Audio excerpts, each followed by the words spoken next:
The debate will open with the team supporting the motion, followed by a member of the opposing team.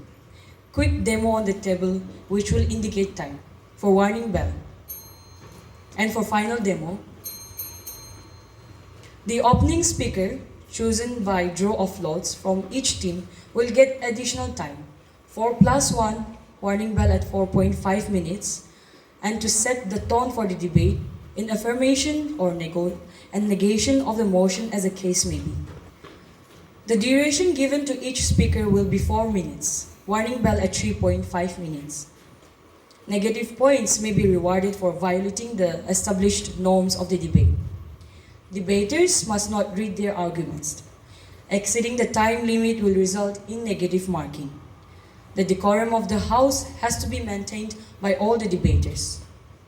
Unparliamentary gestures, words, and actions will not be tolerated and will result in either disqualification or negative marking. This will be followed by the question and answer round, and the debate will end with a summation by the team leaders. I shall be briefing you about these rounds. Good morning, everyone. Respected comparer, judges, competitors, and all the congregation here. I am POW-WOW, representing Nagaland University, Kohima campus, and I will be speaking on motion that is, gender equality is a myth in Nagaland. Yes, it is in fact, gender equality is a myth in Nagaland. When I heard the word gender equality, I felt it is like a black man searching for a black cat in a dark room where there is no cat. Because gender equality does not exist in Nagaland. It is just an illusion imprinted in the mind of the people. For example, Nagaland Legislative Assembly was formed on 11 February 1964. 59 years ago, there were no women in the Nagaland Legislative Assembly. It was only after 2023 that women are hardly getting 2 seats in the assembly. What happened 59 years ago? Do the society consider the existence of a woman 59 years ago? No. We all know that there are 60 seats in the assembly. Out of 60 seats, men are dominating 58 seats as of now, getting only 2 seats by the women. If there is a gender equality in Nagaland, why not share 30-30 seats among men and women? But that is not going to happen because in Nagaland there is no gender equality. Let us talk about the local governance. According to 2011 census, there are 1,355 villages and 11 hamlets in Nagaland. And it was only in the year 2005 that women become the chairman of the village. Miss Tokhali Kikund, who is from Nagarbari village, is the first and the only woman to become a chairman in Nagaland, making a history. What happened to the rest of the 1,354 villages? Those villages are the male-dominated villages and is still dominating. When we talk about local governance, do we see a woman becoming a village council members in a society? No. The male have been dominating since then, and is still dominating. Can we say Nagaland is a gender equality state? When women are not allowed to go out after 5 p.m. and men can come home at 2 a.m. in the morning? Can we see gender equality in Nagaland when all the family assets and properties are given to the male child, whereas women are just sent off after the wedding ceremony with the movable assets? Where is the gender equality there where men are trained how to run an administrations and women are trained how to do a household chore surrounded by 4 walls? Where is the gender equality? Let us look at the literacy rate of Nagaland. According to 2011 census, the literacy rate of women is 76.11%, whereas the literacy rate of men is 82.75%. Comparing to women, men have very high literacy rate. Men are sent to the best kindergarten, high school, colleges, and universities, whereas women are sent to the local government primary school, hoping they will learn how to write their name. All the decisions are taken by the men, whether in a government, in the legislative assembly, or at home. The male dominated the women in terms of decisions making. Women are not incapable of doing such things, or women are not incapable of running an administrations. But it is the society who think women are weak. It is the society who think women are incapable. It is the society that think that women are unfit of holding such posts. For example, when we look into the leaderships of Tokheli Kikon, because of our good administrations in the local governance, she have been re-elected as the chairman of Nagarbari village in the year 2010, uncontested. If privileges were given to the women, or if opportunities are given to the women in a society, it is a fact that the society will grow. For example, like 33% reservations.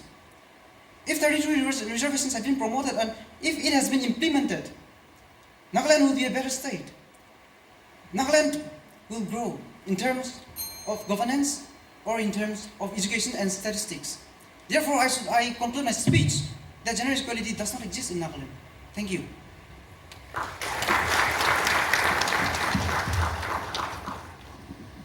We shall now hear from Kevin, the team leader opposing the motion.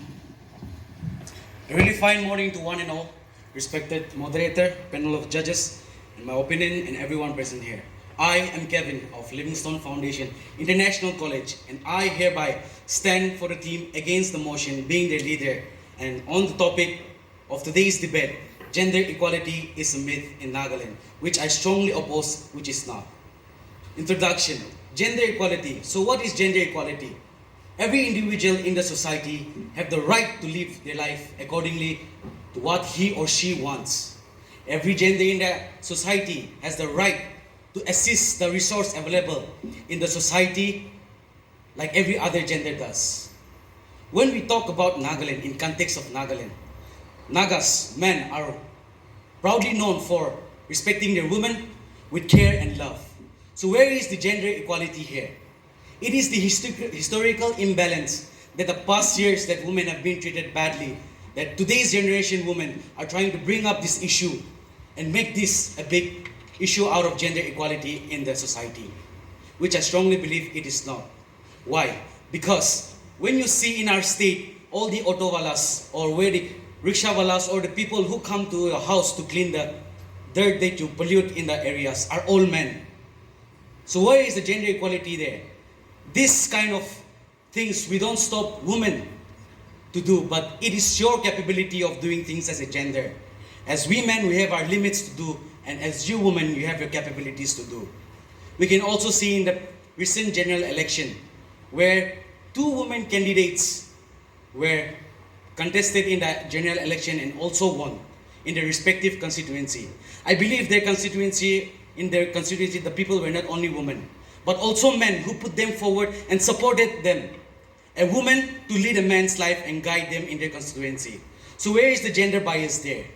When you talk about educational purposes, we can see the college examination or HLCC examination, 11-12 examination, mainly dominated by the female category rather than male. So where is the gender bias there?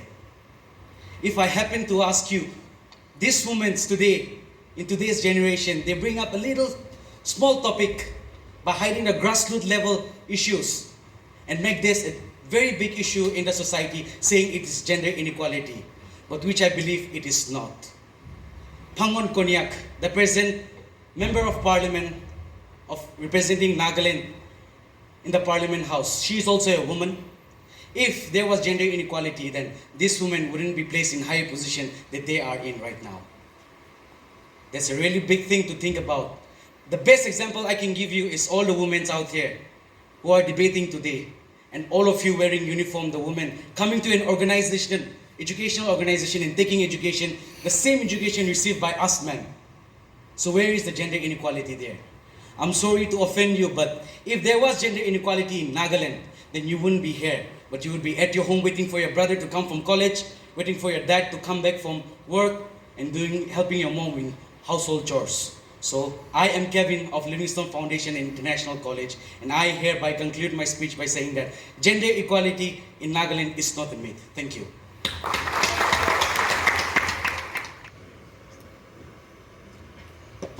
Good morning, everyone. Respected our moderator, panel of judges, my worthy opponent, and all the audiences present out here. My name is Kainoli, and I'll be supporting the topic that gender equality is a myth in Nagaland. First of all, let us be clear about what gender equality is. Gender equality means giving equal rights, opportunities, and treatment to every gender. When I say every gender, not just male, female, transgenders, but all the genders in the world. So the question arises on whether gender equality exists in Nagaland. Gender equality has impacted us all, and we cannot run away from the fact that Nagaland is a patriarchal society, and it is believed that women should be respected and protected by men. But let us know the difference between giving respect and giving equal treatment. That's two different things, and that is not equality. I agree with the statement that change is coming. Nagaland is progressing, but not in the field of gender equality. Because in Naga society, gender equality means the same old traditional mentality. Women should get married and settle with her husband, live with her husband, and serve her husband until she dies. Men should earn. And in case, if the topic of transgender arises, people give out the reaction of gross and hatred. That's the Naga society we're living in. That's the gender equality we're talking about. Example, I would like to give out of BTS. I think everyone knows the BTS. Naga women loves and support BTS in every field. But have you guys noticed all the memes where BTS are portrayed as transgenders, and where people are laughed at, like they are laughed at it because they are transgenders? We Naga societies have made that word transgender so sinful, and it will portray the word transgender as a joke. That's the Naga society we're living in. That's the gender equality we're talking about. Let's shift our focus to politics. 33% reservation, which was voted in 2017. But then that's the positive side we know. Do we know that there was issue which came up in due to the reservation, 32% reservation, where Naga society, they argued that women is a potential threat in the society and they shouldn't be given that reservation. So that's the gender equality in Nagaland. And if we're talking about 33% reservation, and if we're talking about equality, why not make it equal and open for all? Why just women? Why just men? Why not make it equal for everyone? And once again, difference between equality and reservation. As we are all educated, we should know the difference. Giving reservation is not giving equality. And now, let's dig more deeper. Education system. I agree, women are given rights for education. Now let us check into 2023 census, male with the highest literacy rate. That's gender equality in Nagaland. That's the difference. And today's generation, since if gender equality is progressing, why is there no women GBs yet? There is no women. I've never heard about a women GB. So is that gender equality? And today's generation, girls are given education in most of the places in Nagaland, in rural areas. I have myself witnessed women are given education. Why? Because generation is changing. Men now needs educated women to get married. That's gender equality in Nagaland. And the thing we talk about gender equality, why is there still controversy about men looking after the kids or cooking? Why is there a big issue about that? To conclude, I would like to say that giving respect and giving equality treatment, and that's a whole different thing, and that does not define equality. With this, I rest my point. Thank you so much.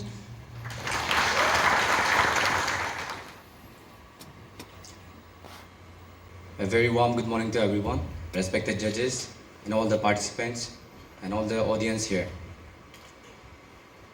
I am nervous as my my co-participants are. So I think it makes all of us equal. Well, my name is Mr. Logan J.K. Tamin, representing Patka Christian College Autonomous in today's debate competition. And today I'll be speaking on gender equality is not a myth in Nagaland. Scholars say that history is the father of all subjects. So come with me in a small journey. First, we'll go to the history of the Nagas. People often say that it is a very patriarchal society, and women are just labeled as household workers and helpers. But why don't we dig a little deeper there? There are many oral histories where many great women are being promoted and being told to us, the upcoming generation, that there were such persons. There were such persons, irrespective of the gender. But we often just focus on the patriarchal part of Naga society. However, in terms of war, early in 1918 when Naga Club was formed, and when the fight began between the freedom fighters, Naga freedom fighters and Indian army, the women were the one who supported the Naga freedom fighters in every way possible. They were strong enough. Why are we marginalizing them? Why are we having a stereotype in today's generation about the women are weak? I suppose women are much stronger than the men folk. In many cases, there were places where men, they were afraid to travel. But then women, they went there, they collected the bodies of your fathers, your brothers, your ancestors. And coming back to 1977, we say there is political disparity between the gender in Nagaland. Well then, how come M. Sazia became the first Lok Sabha member? There are only 2 seats in Nagaland, and one was won by M. Sazia. And not just that, we'll do a case study on Tokali Kikon, as the first speaker was mentioning her name. She won the village chairperson of Naharbari in 2005 against 3 male contestants. We have to look at these things in a more deep and then a more academic way, or you can come with me together and look at this kind of situation from my perspective. 4:1. 4:1. She won the election. Not just one time, 2, 3 times. And there were many a time in instance, she said it herself, it's not my words, it's her word, it's her statement. She tells us that there were men who came to her and told her that you are a woman, how can you arrange meetings between the different factions, and the army? How can you control the menfolk out there? Well, this is her statement. She gave a thought. Even before becoming a chairperson, she used to do that. So what I am trying to point out is, no matter what your gender is, if you're capable, you'll obviously stand out. In the word of POW-WOW, the Naga Ho president during 2017, he said it clearly that why not our women? Our women are well educated, well literate. They have everything. Then why do they need reservation? They can also stand out like the other women of different part of the country. And about the inheritance of land, it is a hot topic in Nagaland. There are many Naga women who are supporting that the land inheritance, this is for the traditional land, not for the acquired land. We need to clarify about it. The acquired land is being transferred even now while I'm having a debate, while I'm having a conversation here. Thank you. Speaking for the motion, we now have Mohammed Longkumer from Tetso College. Sex is by birth. Gender is socially constructed. Good morning, everyone. My name is Mohammed Kumar from Tetso College, and I'll be speaking for the motion that is gender equality is still a myth in Nagaland. Why gender equality is still a myth in Nagaland? Because when we look at the outer layer, it looks like women are getting all the privileges. But when we go on in the inner part of the Naga society, women are still getting this privilege in the homes, in the community, in the churches, and in anywhere it may be in Nagaland. So, come, let's start point by point. Point number 1, let's talk about home. Till now, growing up in the Naga society, I've never experienced my friends' fathers or my uncles coming and making tea for everyone. It is the woman who does that, no? Women are being limited to do all the household chores, no? And now, let's go into the communities. We say men and women, right? Our opponents, our worthy opponents say that men and women are being given equal privileges, but why in communities, when there are meetings, women are not allowed to raise their voice? Just not raising voice, but then women are not even allowed to participate in decision makings. Women are not given the power and authority in Nagaland. Is this gender equality? I don't think so. And when it comes to, unions, we even have like student unions. President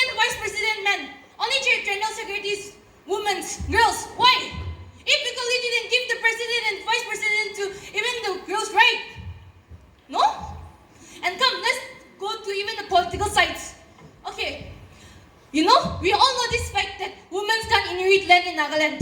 And this time also there was a debate in 33% reservation. I thought our men wants to give 50% reservation, so they're against this 33% reservation. But that was not the thing, okay? Men are against 33% of reservation in Nagaland because they still think that Nagaland is a patriarchal society. They don't even want to give 33% reservation to the women. 50% is like way long. No. And let's come to the churches also. When it comes to churches, the head pastors, it's men, no. Where is women's? When wedding sermons are taken, it is men who takes the sermons, not the woman. You know, even I think the teaching in the Bible is also interpreted because many are being said that women are the submissive gender. That's why women themselves, they can't really agree to the fact that women are not submissive. Hey, in Nagaland, it is not that we don't have opportunities, okay, but we are women, we girls, we are molded and shaped in such a way that we are not, really looking forward to the opportunities because of how we are being brought up. No? Okay, fine. The Jersey rate in Nagaland right now, head to head, 70% something for women, 80% something for men. But then, employment rate, women, we still like the employment rate, okay? That's not gender equality, huh? When a woman in Nagaland, let's talk facts, okay? When a woman in Nagaland, which is like 25 to 26, time to get married. But when a guy, he's still in his mid-30s, you still have a long way to marry. That's it, okay? Conclusion, what I would like to say is that, we Nagas, modernizing technology but not modernizing mentality. Still stuck in the 1990s stereotypes. And we need to change that. Thank you. Hello, test. I am a woman and I am a power to Nagaland. Hi, I am Marta Baton and I am representing Unity College. As a woman who aspires to be a leader in the society and a lawyer by profession, I love debates on this topic. Hence, I am representing against the motion. I will be speaking on equality is not a myth in Nagaland. Tracing back to the organizing of the Constitution of India, the 9th part of the Indian Constitution under Article 243D, Clause 3, clearly states women reservation and women equality in the state. Article 15 talks about equality. Nagaland, being the 16th state of the Indian Constitution, relies on it.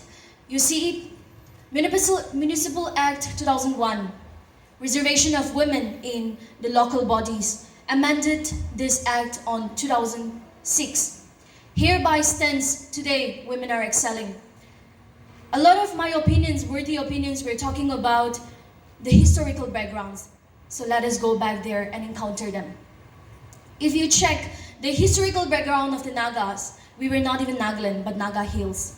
We were not educated. We were not given anything. We were headhunters. We were literally savages. The Britishers named us that, isn't it? But the Naga men never compromised a women's safety and women's honor with wars. Even during headhunting, women were protected. Even while Nagas did not know what the alphabet A stands for, they knew the safety of a woman. They knew the right of a woman. You're talking about law of inheritances. You're talking about legal properties. Women were given lands as gift by their parents. The Sumi Nagas practiced that. Super proud of them. You're talking about inheritances. All the women got ornaments from their parents, from their mothers. The mother's ornament during the ancestral periods of the Nagas, even though Nagas do not have proper periodization, let us talk about the ancient period of the Naga Hills. All the ornaments of the mother were passed to the children, to the women. It was generational. Isn't that equal? Right? Women leaded the society. While men went for wars, women pick up the dead bodies. Women cooked and wait for them. You're talking about women's non-participation in politics? Even before Nagas were educated, let me repeat. Do you remember Gaidilio? She was the Rani, right? She was named Rani by Jawaharlal Nehru after the British left India. Why? She was the only woman at the age of 16 who stood against the British, and she was a woman, let me remind you. So even in the historical backgrounds of the Naga hills, women stood firm, women were equally treated. Despite the fact that Nagaland is a partial society, women and men had equal opportunities. They know where they stand. Hence, we are here. If you trace back, there is a woman representing the whole Nagaland in Rajya Sabha. You're talking about 50% reservations. Why need a reservation when you're able? Take an example today, Ma'am Rosie Tepp.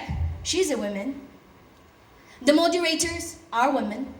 I am standing single as a woman and talking about equality is not a myth in Nagaland. It is not. I am a woman. There are 3 men sitting there. If equality was myth in Nagaland, I wouldn't be seated there. I will be here fighting about my equality. But no, I am a woman and I'm saying that Nagaland has equality. Why need a reservation when you have a power as your voice? When you have capabilities? Run the race, women. Don't seek for attentions. You are worthy. We don't need reservations indeed. We are powerful and we are the women of Nagas. Thank you.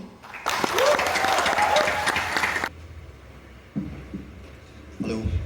A very good morning to one and all present here, respected the panel of judges, the college faculties, and all the college representatives present here. My name is Asumong Tikir of JNR College. This morning, my friends here from the opposing team has argued that gender equality exists in Nagaland by saying that men and women have different roles and those roles are divided among the men and the women equally. But I say to you, that is not equality, that is division. Women still in the villages struggle to get higher education. Women still does more unpaid jobs than men. Agriculture, which is the main bridge for the human welfare, is all done by women and men reaps the reward for it. Only 3.33% of females represent the 50% of the Naga female population in the Lok Sabha. Is it equality? We know that Nagaland is a democratic government, democratic state. And what is democracy? In the words of Abraham Lincoln, democracy is a government of the people, by the people, for the people. But looking at the present political situation in Nagaland, we clearly see that men only can lead the society and women cannot. This is not equality, this is anarchy.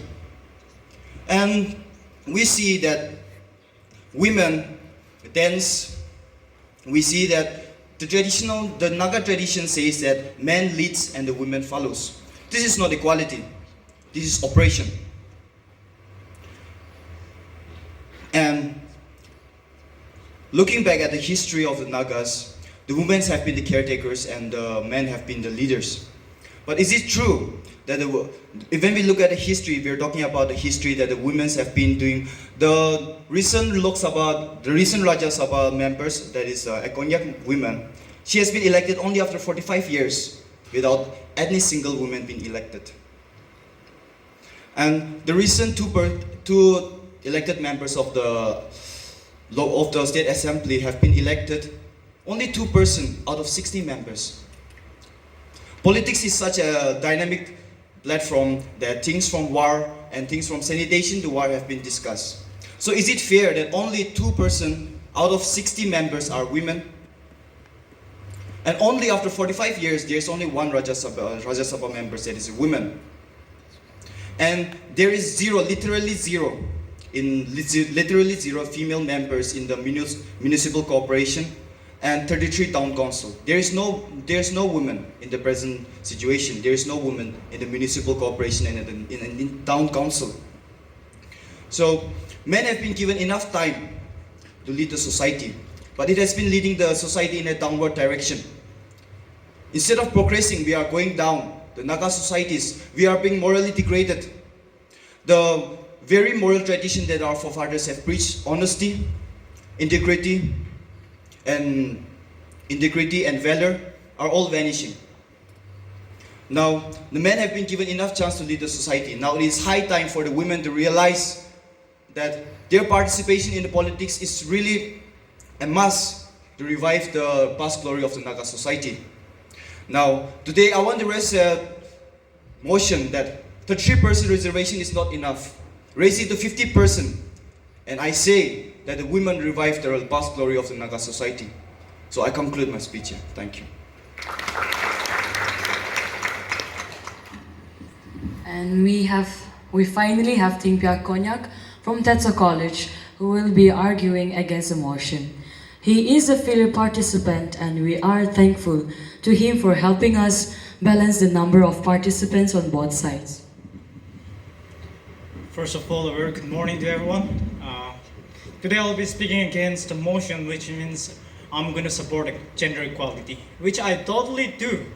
In fact, as my worthy opponent has already said that in elections and in the members that there are no women, right? First of all, my question is, who is stopping a woman from standing up to the election? No one, right? No man is going there and telling a woman not to stand up and go for the elections. No man is doing that. See, when it comes to leadership, there should never be a gender bias. It's always about the capability, right? One has to be capable enough to be in that positions. For an example, I would like to take an example of our respected Dr. Miss Rosie.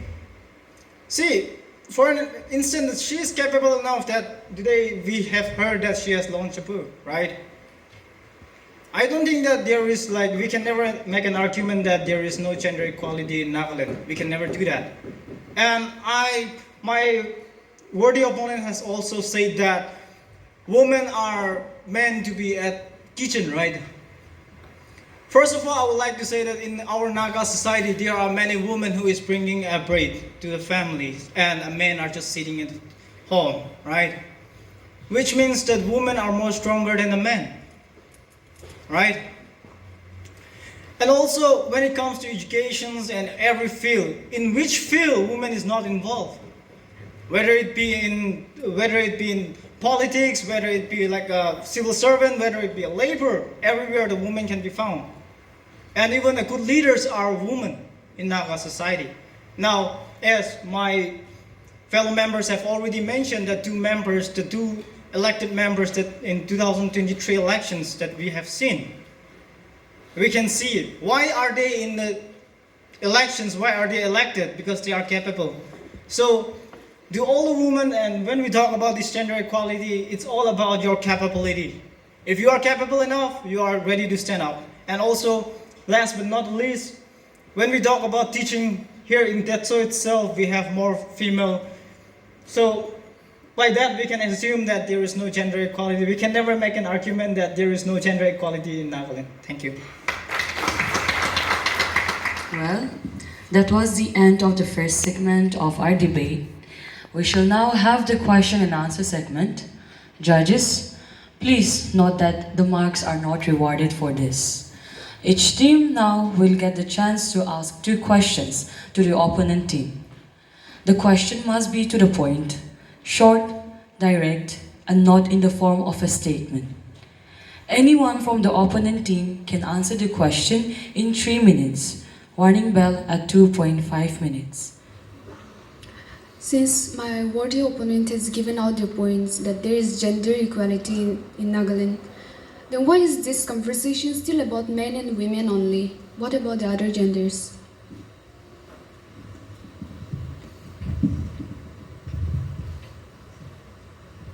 Well, maybe I had this question in my dream, so I have a correct answer for this.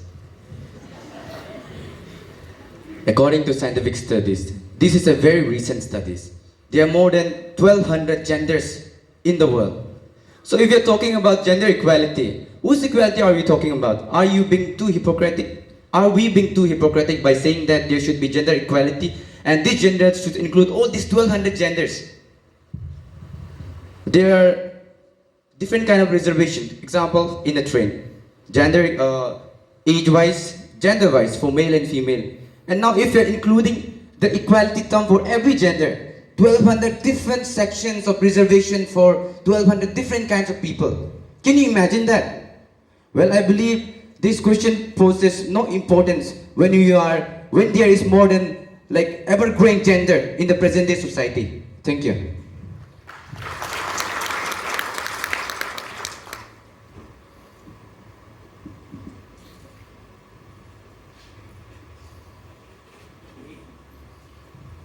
Okay, my question goes here. So when you talk about patriarchal society, so when you bring tea for your dad, do you feel like a slave? When you bring tea for your uncle, do you feel like a slave?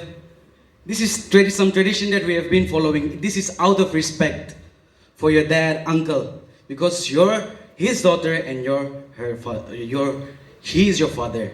And when you talk about literacy rate, are you checking on the percentage on the basis of quantity or quality? Because I see a lot of women having quality education rather than fighting for quantity.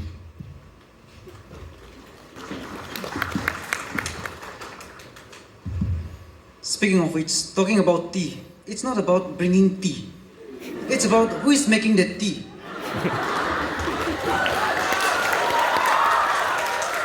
The female child will be working in a kitchen, whereas the male child will be gaming in a room. Where's the gender equality? The male child, if he has asked to do tea, he will say, "Oh, let her do. It's not my work." We consider that. Bringing tea is an easy work, but gender equality is assigning an equal role. If women can make a tea, why not men? Men can also make a tea. Girls can also game. They can play games. That's gender equality, assigning equal roles without entrusting specifically to someone. And talking about the literacy, why the literacy rates of male are much more higher? We have to consider about that. Because the male are given much more privilege and opportunities. For example, from a middle class family, if the parents cannot afford two childs in terms of educations, and if they have male and female, whom will they choose? They will obviously go for a male child because they believe once he is educated and once he gets a job, he will look after the family. Because the Naga society believe that maiki to study with and then man will stay home. They feel a waste of money to invest in female child. That is why the literacy rate of men are so high and the women's literacy rate are going low by low. And we have to check the facts.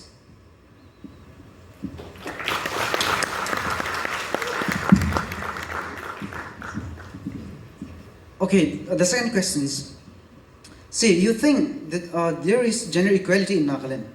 So why is the family names carried out in the name of a male child? Why not, for example, consider her Sophie. Why not the family names considered in her name, carried out in her name? Why only male child?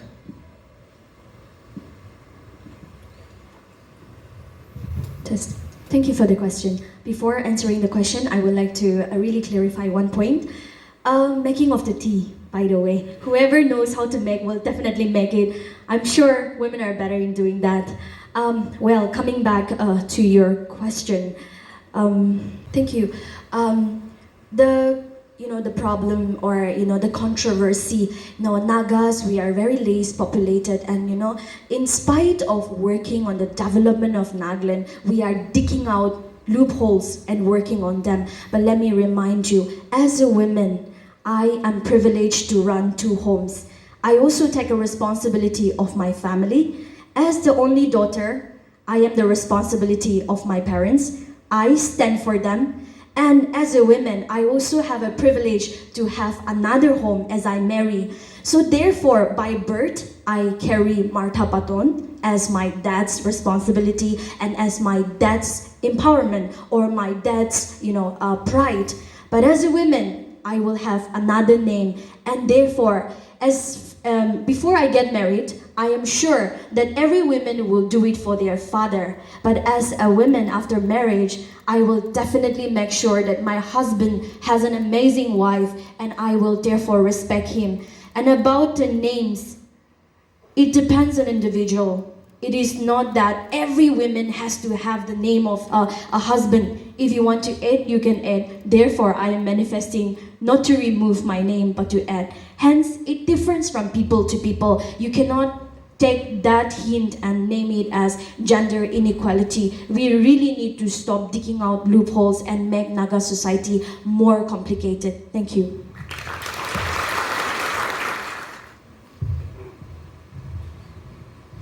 Well, this is the last question for you guys. You guys, my dear participants, you were talking about reservation and reservation. Not just 33%, but 50% if possible. So I believe by making out reservation, the society itself again will be a very hypocrite one. Why I say? Because in the places, example in Dimapur, if it is reserved for women, what about the male folks? What about their rights? They also have the right to be elected. They also have the right to contest the election. So this is my question to my dear the participants, the other participants on the panel. I will be using participants because I feel like calling them opponent is like very violent and very rude. So dear participants, what is your thought on that? And just to clarify your first statement when you guys were mentioning about the two women winning the election, that they are representing just 2-3% of Naga population. We also have to keep in mind that how many women contested for election? Only 4. How many men contested for election? More than 80, 90, 100? But how many of the women won the election? Out of 4, 2. It shows how much equality of equal opportunities has been given to Naga women in the present contest. Thank you.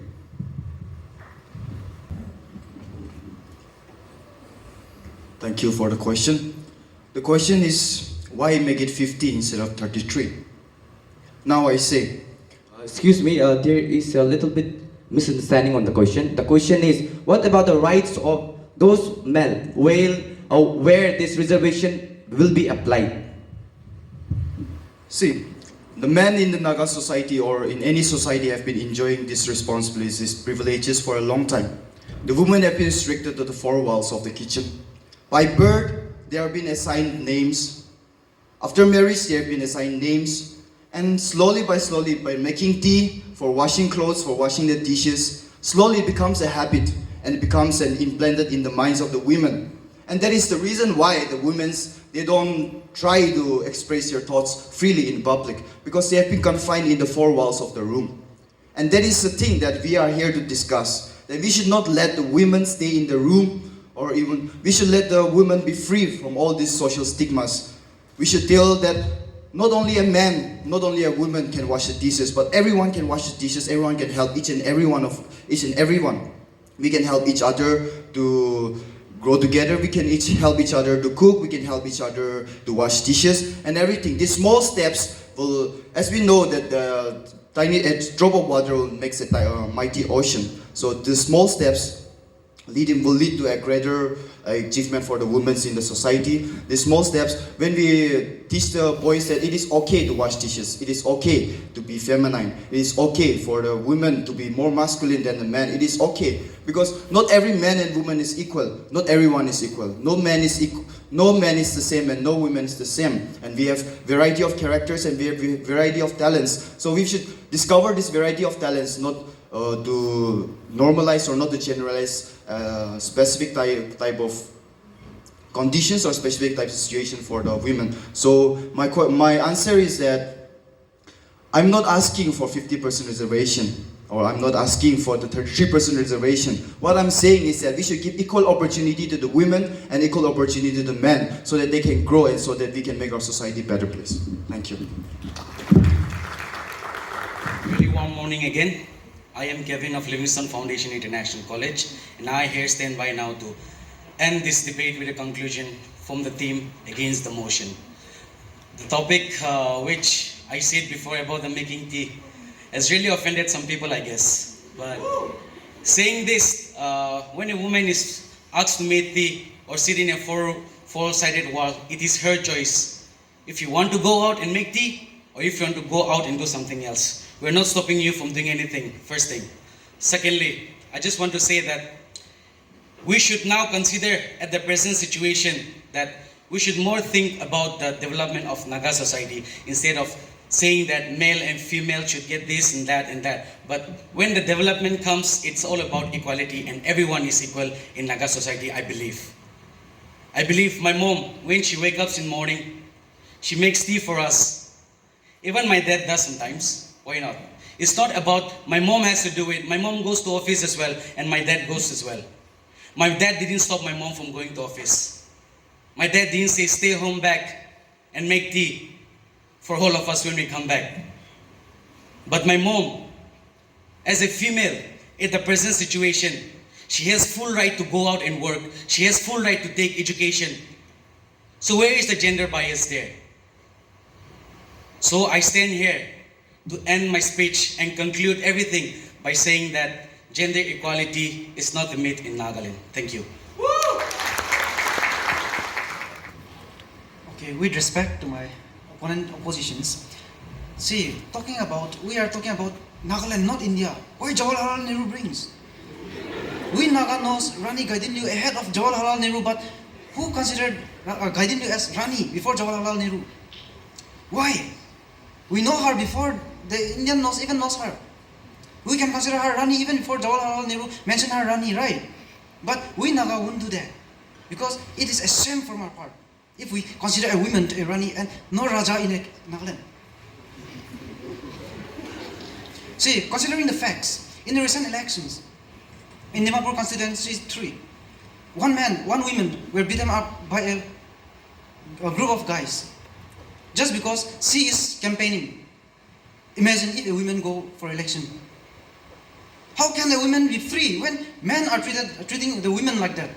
Even for going campaigning, she has been beaten up and admitted to the hospital. That's a fact, we all know that.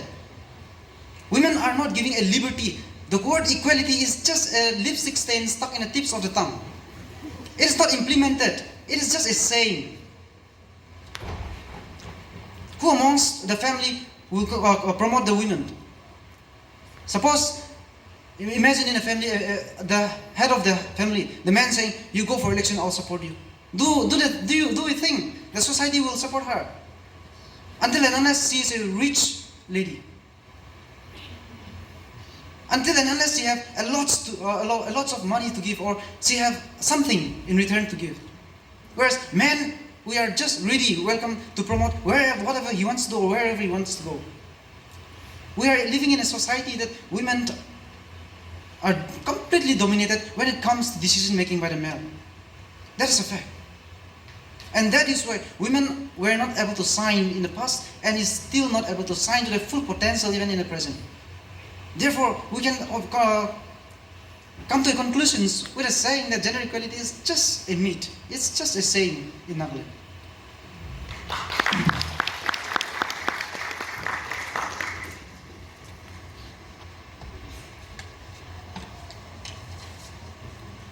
That brings us to the end of the debate. It's time for a quick audience vote. The audience had been wonderful today, and I hope we all had a wonderful time.